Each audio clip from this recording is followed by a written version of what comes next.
Assalamualaikum warahmatullahi wabarakatuh. Kami dari kelompok 6 Praktikum Kimia Fisika kelas A akan mempresentasikan modul pertama, yaitu premodul. Dengan beranggotakan saya sendiri, Okta Royal Farizi, NIM 43, Puja Dewi Cintarayu, NIM 44, Rizky Chandra Prasetya, NIM 47, Rismal Masal Sabila, NIM 48. Daftar isi. Yang pertama ada pendahuluan tujuan percobaan, yang kedua adalah latihan bahan, yang ketiga prosedur percobaan beserta hasil dan pembahasannya, yang keempat kesimpulan, yang terakhir appendix. Ya, kemudian untuk pendahuluan, yakni larutan adalah campuran homogen yang terdiri dari dua atau lebih zat, yang dimana dalam suatu zat terdapat zat yang terlarut atau yang disebut solut dan zat yang sebagai pelarut atau disebut solvent. Kemudian untuk tujuan, yakni untuk mengetahui pembuatan larutan garam, baking soda, dan cuka. Untuk larutan jenuh, larutan partikel yang tidak tepat habis bereaksi dengan reaksi terjadi apabila hasil kali konsentrasi ion kurang dari KSP. Untuk larutan tak jenuh, larutan yang partikel-partikelnya cepat habis bereaksi dengan reaksi terjadi apabila konsentrasi ion sama dengan KSP. Apabila hasil kali konsentrasi ion lebih kecil dari KSP. Untuk larutan lewat jenuh, larutan yang tidak dapat lagi melarutkan zat terlarut sehingga terjadi endapan terjadi apabila hasil kali konsentrasi ion lebih besar dari KSP atau mengendap.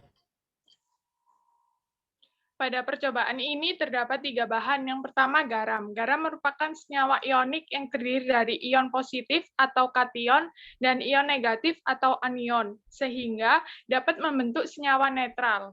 Kemudian ada baking soda. Baking soda atau natrium bikarbonat merupakan senyawa kimia dengan rumus NaHCO3. Kemudian ada cuka. Asam asetat, asam etanoat, atau asam cuka merupakan suatu senyawa organik yang berada dalam golongan asam karboksilat. Alat praktikum yang digunakan, yang pertama ada spidol, kertas HVS, sedotan, baskom, botol kaca, penggaris, saringan, gelas plastik, suntikan atau spid beserta selangnya.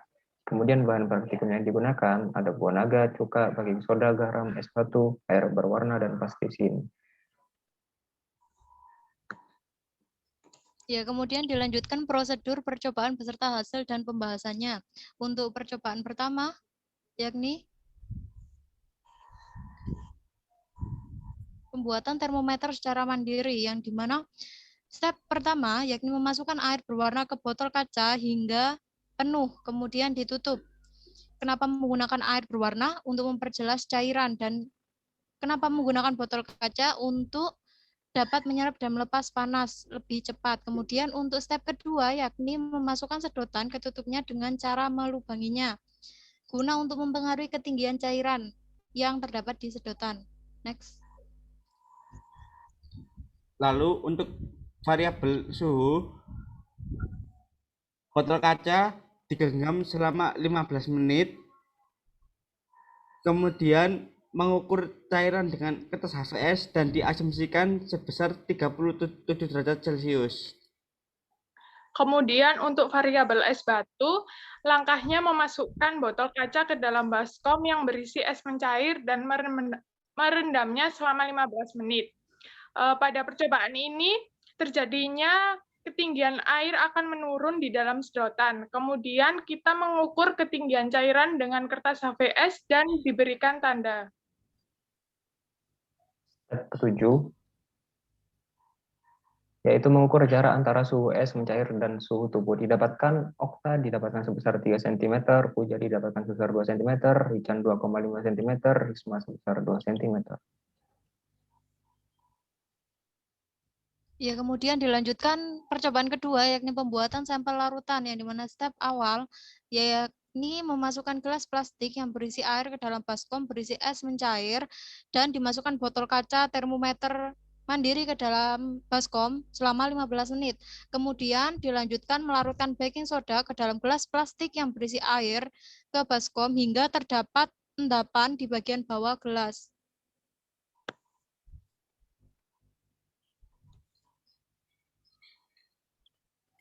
Selanjutnya, memindahkan air yang terdapat endapan ke dalam gelas kosong, dan endapan tidak boleh ikut berpindah. Setelah itu, mengambil 10 mili dengan sekuit, lalu dipindahkan ke dalam gelas kosong. Kemudian untuk step kelima, yaitu membuat larutan garam sebanyak 3 sendok dengan air sebanyak 20 mili. Kemudian diaduk dan dipindahkan ke gelas kosong plastik sebanyak 10 mili. Tujuan dari percobaan ini yaitu untuk mendapatkan sampel larutan garam suasana netral. Kemudian dilanjutkan step ke-6, yaitu mengambil asam cuka sebanyak 2 mili, lalu memindahkannya ke gelas plastik kosong dan kemudian ditambahkan air sebanyak 8 mili. Percobaan ini dengan tujuan untuk mendapatkan sampel larutan cuka suasana asam. Step ke-7, didapatkan larutan baking soda keruh, larutan garam sedikit keruh, dan larutan cuka bening. Iya, untuk percobaan yang terakhir, yakni pembuatan dan pengujian indikator buah naga, yang dimana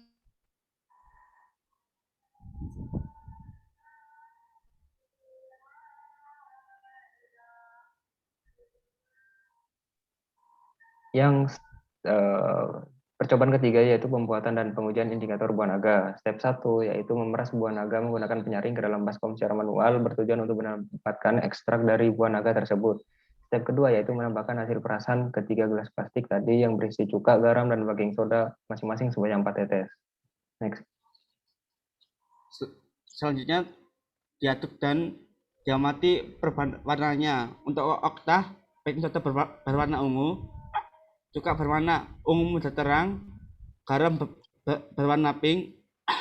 Untuk risma, baking soda ungu pekat, larutan cuka pink pekat, larutan garam ungu muda. Untuk rican, baking soda berwarna ungu, larutan cuka pink pekat, garam berwarna pink. Untuk puja, baking soda berwarna ungu pekat, cuka berwarna pink, dan larutan garam berwarna ungu.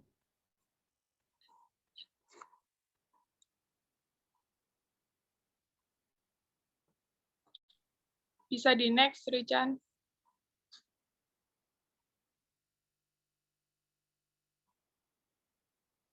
Berikut merupakan appendix dari percobaan kami, yaitu yang pertama termometer secara mandiri.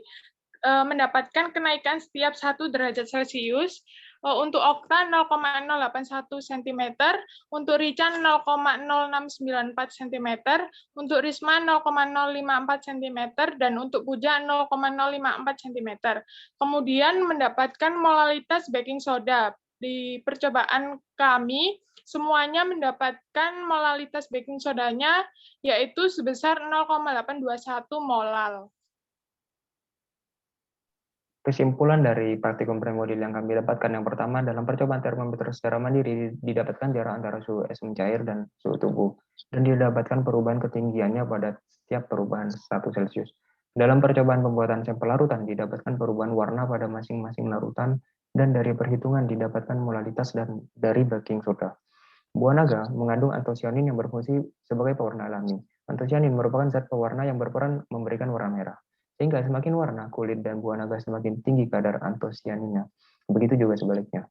Hal ini yang menyebabkan buah naga dapat dijadikan sebagai indikator alami. Sekian dari kelompok 6. Wassalamualaikum warahmatullahi wabarakatuh.